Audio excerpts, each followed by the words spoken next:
ሰላም ጤና ይስጥልን እንደምንላችኋል ውድ ተመልካቾቻችን ከአባይ ቴሌቪዥን የሚተላለፍላችሁ የዕለተ ሰኞ ሚያዝያ 13 2017 ዜና ላፍታ የመረጃ ሰዓታችን ተጀምሯል። የትግራይ ክልል ጊዜያዊ አስተዳደር ፕሬዝዳንት ሌተናል ጀነራል ታደሰ ወረደ ያዋቀሩት ካቢኔ ስለቀረበበት ተቃውሞ የኢትዮጵያ እስልምና ጉዳዮች ጠቅላይ ምክር ቤት የአውሮፕላን ቲኬት በግል ለሚቆርጡ የሐጅ ተጓዦች ማሳሰቢያ መስጠቱን እንዲሁም የኢትዮጵያ አየር መንገድ ወደ ናይጄሪያዋ ኢኑጉ የሚያደርገውን በረራ በጊዜያዊነት ማቋረጡን ጨምሮ ሌሎች መረጃዎችን ይዘንላችሁ ቀርበናል። ዜናዎችን እየመራው ዳሩ ሰላም ተሾመ ከናንተ ጋር ቆይታ አደርጋለሁ። አብራችሁን ቆዩ። በቅድሚያም የትግራይ ክልል ጊዜያዊ አስተዳደር ፕሬዝዳንት ሌተናል ጀነራል ታደሰ ወረደ ያዋቀሩት ካቢኔ ተቃውሞ ቀረበበት። በትግራይ ክልል ጊዜያዊ አስተዳደር ፕሬዝዳንት ሌተናል ጀነራል ታደሰ ወረደ እንደ አዲስ የተዋቀረው የጊዜያዊ አስተዳደሩ ካቢኔ ስራ እንደጀመረ ሲያስታውቁ በአቶ ጌታቸው ረዳ የሚመራው ቡድን ተቃውሞውን አሰምቷል። በአቶ ጌታቸው ረዳ ሲመራ የነበረውን የካቢኔ ቁጥር ከ27 ወደ 21 ሁለት ምክትል ፕሬዝዳንት የነበረውን ወደ አንድ እንዲወርድ ያደረጉት ፕሬዝዳንቱ እስካሁን ምክትላቸው ማን እንደሆነ በይፋ አላስታወቁም። ይሁን እንጂ ከዶክተር ደብረጽዮን ገብረ ሚካኤል የሚመራው የህወሓት ቡድን ሰፊ ቁጥር ያለው የካቢኔ አባል ያካተቱ ስለመሆኑ እየተነገረ ይገኛል።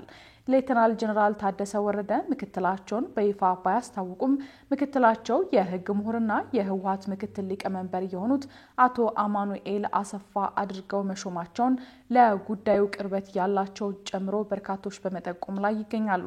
ይህንን ተከትሎ አንዳንዶች አዲሱ የጊዜያዊ አስተዳደር ፕሬዝዳንት የወጣቱ የለውጥ ጥያቄ የሚመልስ አዲስ ካቢኔ አላዋቀሩም በሚል ነቀፌታ እያቀረቡ ይገኛሉ። በአቶ ጌታቸው ረዳ የሚመራው የህወሓት ቡድንም አካታች አይደለም ያለው ካቢኔ ማስተካከያ እንዲደረግበትም ጠይቋል። ፕሬዝዳንት ሌተናል ጀነራል ታደሰ ወረደ አዲሱ ካቢኔ ስራ መጀመሩን አስመልክቶ በሰጡት መግለጫ ባለፉት ሁለት የጊዜያዊ አስተዳደሩ ዓመታት በርካታ ጥሩና መጥፎ ነገሮች ተፈጽመዋል ያሉ ሲሆን የቀድሞ ፕሬዝዳንት አቶ ጌታቸው ረዳና ሌሎች የጊዜያዊ አስተዳደር አመራሮች የሚመሰገኑበት መድረክ እንደሚዘጋጅም ተናግረዋል። ጥሪ የተደረገላቸው አቶ ጌታቸው ረዳ በበኩላቸው ህዝባችንን ከዚህ ኋላ ቀር ገዢ ኃይል ለማላቀቅ ሁሉንም አይነት ትግል እናካሄዳለን ብለዋል። አቶ ጌታቸው ረዳ የሚመሩት የህወሓት ኃይል ሌሎችን ያገለለና አቃፊ ያልሆነ ካቢኔ ተቋቁሟል በሚልም ተቃውሞን ገልጿል። የአንዱን ህገወጥ ቡድን ፍላጎት ብቻ በማድመጥ ሌሎችን ያገለለ አቃፊ ያልሆነ ካቢኔ ማቋቋም ተቀባይነት የለውም ያለው ቡድኑ አዲሱ ካቢኔ በአስቸኳይ እንዲስተካከልም ጠይቋል። የኢትዮጵያ እስልምና ጉዳዮች ጠቅላይ ምክር ቤት የአውሮፕላን ቲኬት በግል ለሚቆርጡ የሐጅ ተጓዦች ማሳሰቢያ ሰጠ። የሳዑዲ ሐጅና ኡምራ ሚኒስቴር ባስቀመጠው መመሪያ መሰረት የአየር ቲኬት በግል ቆርጠው ሐጅ የሚያደርጉ ሁጃጆች መዳረሻ መዲና መሆኑን የገለጸው መጅሊሱ የበረራ ጊዜያቸውም ከግንቦት 6 እስከ ግንቦት 22 2017 ይጠናቀቃል።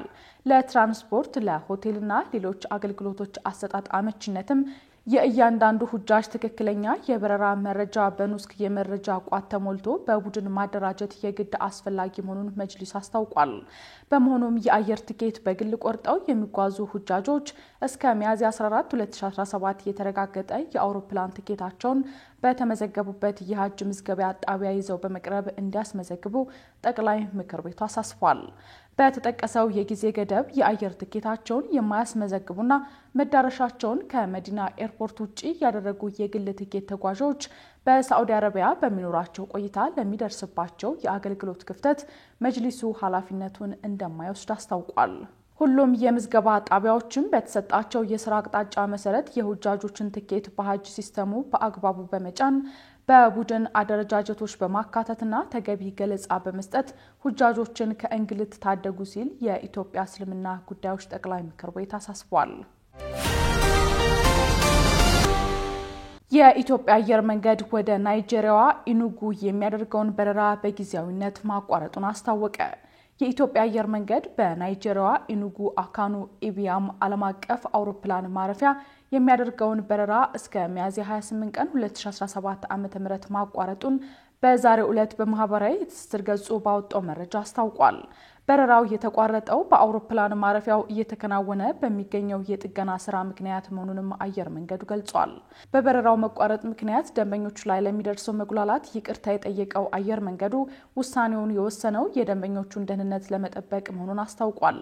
በመሆኑም ደንበኞች ለሚኖራቸው ማንኛውም ጥያቄ የአየር መንገዱ የዓለም አቀፍ የደንበኞች ግንኙነት ማዕከልና የኢትዮጵያ አየር መንገድ ኢኑጉ ቢሮ ስልክ ቁጥሮችን በመጠቀም እንዲሁም የአየር መንገዱን የጉዞ ወኪሎችን በማነጋገር መረጃ ማግኘት እንደሚችሉ አስታውቋል።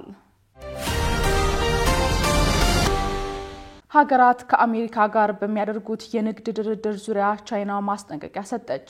ትራምፕ በጥር ወር ስልጣናቸውን ከተረከቡ በኋላ ከቻይና የሚገቡ ምርቶች ላይ ከፍተኛ ታሪፍ የጣሉ ሲሆን ሌሎች በርካታ የዓለም ሀገራትም ታሪፍ ተጥሎባቸዋል። ዶናልድ ትራምፕ በተለያዩ ሀገራት የጣሉትን የተለያየ መጠን ያለውን ታሪፍ ተከትሎ ታዲያ የተለያዩ አስተያየቶች ሲሰጡ የቆዩ ሲሆን ታሪፍ የተጣለባቸውም ከ70 ሀገራት በላይ ለድርድር ጥያቄ አቅርበውም ነበር። በዚህም በቅርቡ የትራምፕ አስተዳደር ከንግድ አጋሮች ጋር ታሪፍን በተመለከተ በጀመረው ንግግር ባለፈው ሳምንት የጃፓን ልዑካን ቡድን ዋሽንግተንን የጎበኙ ሲሆን በዚህ ሳምንት ደግሞ ደቡብ ኮሪያ ለመወያየት ቀጠሮ መያዟ ተገልጿል። ውይይቱን በተመለከተ ታዲያ ዎል ስትሪት ጆርናል ባወጣው ዘገባ አሜሪካ ታሪፍን በተመለከተ ከሀገራት ጋር በምታደርገው ድርድር ከቻይና ጋር በሚኖራቸው ንግድ ላይ አዲስ ገደብ በመጣል ጫና ለመፍጠር እንደምትፈልግም ዘግቧል። በዚህም ቻይና የሚገቡ ምርቶች ላይ ተጥሎ የነበሩ 145% ታሪፍ ወደ 245% ከፍ ሊል እንደሚችል ተነግሯል። ይህንንም ተከትሎ ታዲያ የቻይና ንግድ ሚኒስቴር ቃል አቀባይ ማስጠንቀቂያ አዘል መልእክት አስተላልፈዋል። ቻይና ዶናልድ ትራምፕ የጣሉትን ታሪፍ ተከትሎ ሀገራት ከአሜሪካ ጋር በሚያደርጉት የንግድ ድርድር ወቅት አሜሪካን የምትፈልገውን በማድረግ ለማስደሰት እንዳይሞክሩ አስጠንቅቃለች።